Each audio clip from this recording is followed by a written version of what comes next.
Yeehaw! Welcome one and all to the very first review roundup courtesy of MetaSquad. It's sometimes tough to figure out whether a game or DLC is worth buying or not, and while reviews are usually helpful, they can sometimes be conflicting and even misleading. For this reason, we decided to take a look at a couple of different reviews for the latest Horizon Forbidden West DLC entitled Burning Shores that was released on April 19th, and use these different observations and opinions to arrive at a more, shall we say, scientific and objective overview of the game. So before we begin, let's take a brief look at the overall scores and reviews for previous Horizon games and DLCs for a little context. First, Horizon Zero Dawn, which was released back in 2017 on PS4, has a Metacritic score of 89% from 115 critics and a user score of 8.4. The Frozen Wilds DLC has a slightly lower Metacritic score of 83% based on 70 critics and a user score of 8. Then 2022's Horizon Forbidden West on the PS5 has a score of 88% from 126 critics and a user score of 8. The PS4 version comes in at 83% based on just 7 critic reviews and has a user score of 7.3.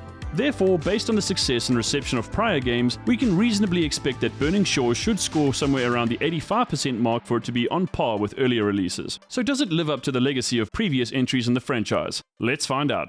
One of the first reviews I came across, and probably the first one posted, is JSKELETON's. He said that overall the DLC is a really fun experience and pointed out that the boss fights were pretty challenging and interesting, and that in terms of visuals, the game looks even better than previous installments. However, he did criticize the story for being a little lackluster and seemed to think that there was a certain wow factor missing from the game. He also felt a key element of the game's subplot, and I won't say what for several reasons, felt a little forced and made him feel a little weird at times. Based on his analysis, he decided to award Burning Shores with a score of 7 out of 10, or 70% if you will. I would say JSKELETON's review is pretty sincere and seems reliable, so I think it's safe to say his observations are totally justifiable and valid.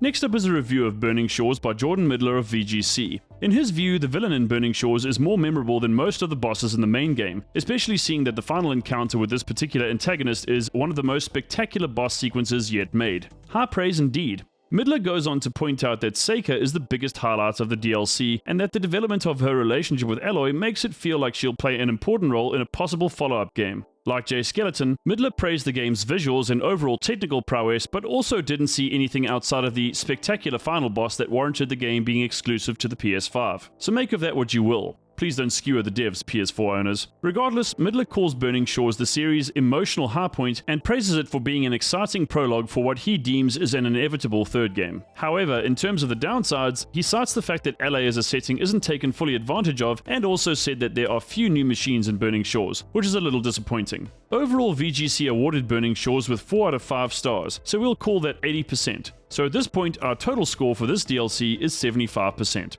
The third review in our roundup comes directly from CARDY of IGN. CARDY says that despite a clumsily engineered ending, which seems in opposition to Midler's take, Burning Shores is a great game. He praises encounters with enemies and highlights the fact that, due to the nature of the archipelago, every island is more or less its own self-contained arena with its own unique challenge or set of challenges. From my interpretation, CARDY actually isn't very impressed with boss battles, calling a boss that appears midway through the 5-hour campaign an arrow sponge and the final encounter clunky. Again, much praise is given to the game's visuals and attention to detail, but like JSKELETON, CARDY wasn't exactly wowed by the story. From CARDY's appraisal, Seika is indeed an interesting, well-developed character despite only really being around for a short period of time. In any case, CARDY seems to believe the DLC is near perfect and gave it a score of 9 out of 10, or 90%. This brings the overall review roundup score to 80%. But we're not done yet. The next review comes courtesy of MCKEAND from GLHF on Sports Illustrated. For starters, McKean gives the game's visuals and artwork a solid 10 out of 10. At this stage, I think it's safe to say everybody pretty much agrees Burning Shores is gorgeous. However, McKean criticizes Burning Shores for some poorly thought out platforming sections, uneven dialogue, and the fact that Aloy basically never stops talking.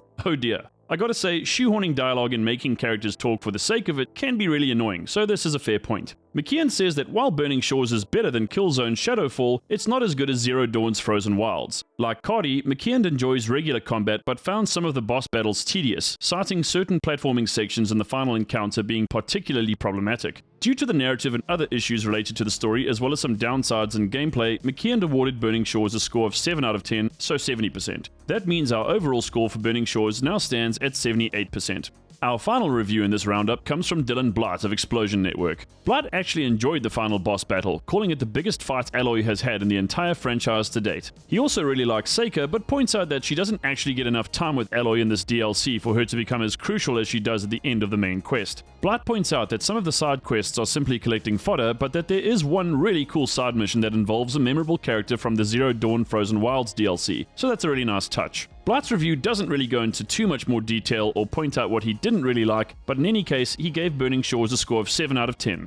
So on this basis, our final score for Horizon Forbidden West Burning Shores is 76%. However, given that Burning Shores provides about 5 hours of additional gameplay at minimum, and probably takes about 8 to 10 hours to complete and only costs $20, this is pretty good value for money. And given the franchise's history and previous success, we're going to round this up to 80%. In conclusion, Burning Shores looks great and provides some awesome combat as well as a great new character, but it's a little short on the story side, and with opinions on boss battles a bone of contention, it does fall a little short of being totally epic. Either way, Burning Shores is definitely worth playing, especially if you're a fan of the base game.